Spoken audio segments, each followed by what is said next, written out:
how's that for being embedded with the 12th Panzer Division? In fact, that's the divisional commander's, General Josef Harpe's, command vehicle. Having captured all 3 bridges across the Neman River undamaged on June 22nd, things had gone well for PzGr 3. As we'll see, the following day would be more problematic. A combination of poor road conditions, bad coordination between advancing units, and a lack of security had slowed the progress of the advancing column to a crawl.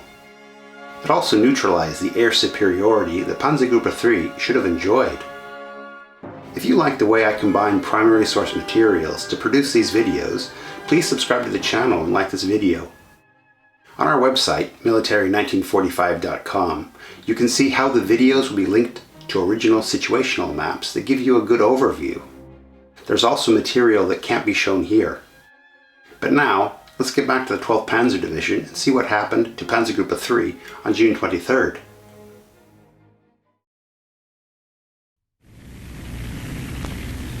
Having successfully crossed the Neman River at Merkine, as the 12th Panzer Division approached the Rudnicke Forrest on the morning of June 23rd, everyone was optimistic. The enemy's resistance in the border region was largely broken, and only occasional contact with stragglers was expected. On the service maps, clear roads leading from east to west through the forest were delineated. But these supposed roads turned out to be nothing more than dirt trails made up of dust and sand, with often extremely limited lateral clearance, which left the columns vulnerable to ambush. Notice how the soldiers in the background are clinging to the outside of the truck rather than traveling inside. They're spotters. In this way, if under attack, they could quickly find cover. Attacks by small groups or even individual soldiers could bring the column to a halt. Stationary targets were easy targets, and precious time was being lost.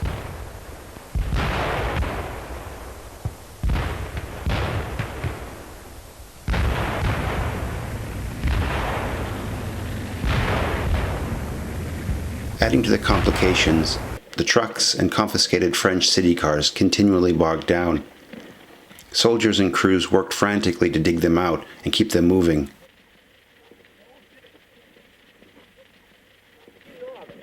Here we see a wagon being taken from some Russians. The metal frame the soldier is holding is worn like a backpack and carries signal corps communication cable. These poles were used to place the cable in elevated positions, for example, among tree branches.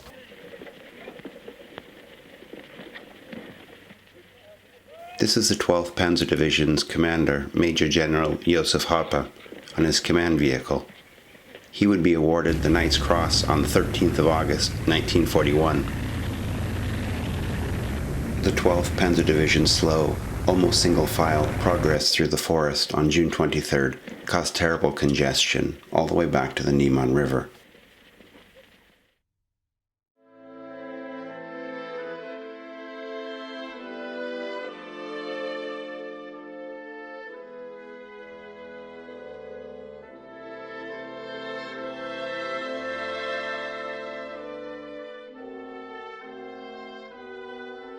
This is a situational map for June 23rd of 1941. We're looking at Army Group Center, PzGr 3. We can see the advance the 12th has been able to make throughout the day, arriving to the outskirts of Voronova.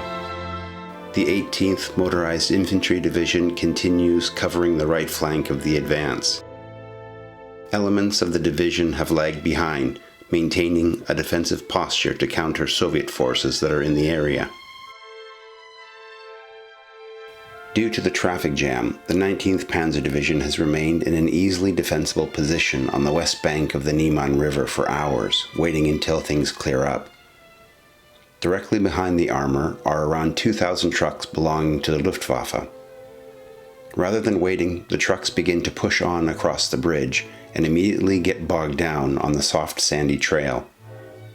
Chaotic hours are spent digging the trucks out, bringing them back across the bridge, and moving them out of the way of the armor. The incident with the 19th Panzer Division not only slowed down that armored formation, but it also kept the Luftwaffe from establishing forward bases to the east of the Neman River. This meant that communication between the squadrons and lead elements of the German advance could not be established. This situation was not seen as critical because most of the Soviet planes positioned near the border had already largely been destroyed, which had been the Luftwaffe's primary objective. What had been lost was Luftwaffe's opportunity to fully cooperate with German ground forces, causing further damage to Soviet formations that were already in disarray. Under constant pressure from additional air attacks, how many Soviet units that were retreating might have instead surrendered? There were other logistical reasons for the traffic jams that were happening. The leadership of the 9th Army had instructed the Corps to do everything in their power to keep up with the Panzer divisions. They even created ad hoc motorized elements and somehow were given permission to use the designated tank roads. The complete lack of logistical coordination between these motorized groups and the Panzer formations caused plenty of confusion.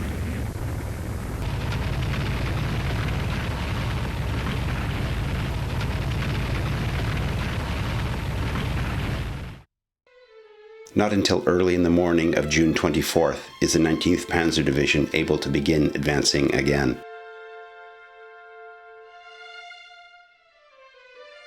In spite of these frustrating delays, the first 2 days of the invasion really couldn't have gone much better.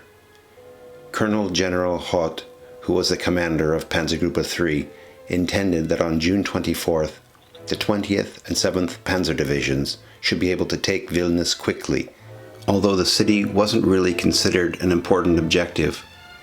More important was their continued race to the northeast in the general direction of Glibukie. Facing little resistance, the 12th Panzer Division would continue heading northeast towards the city of Dokshezhe. The difficulties caused by the fog of war were making some in the German High Command nervous, and there were disagreements as to how the operations should proceed. In the next video in this series, we'll take a look at the different options and see what was actually done. Please remember to like this video and click the bell icon so that you won't miss our videos. It only takes a second. Thanks for watching.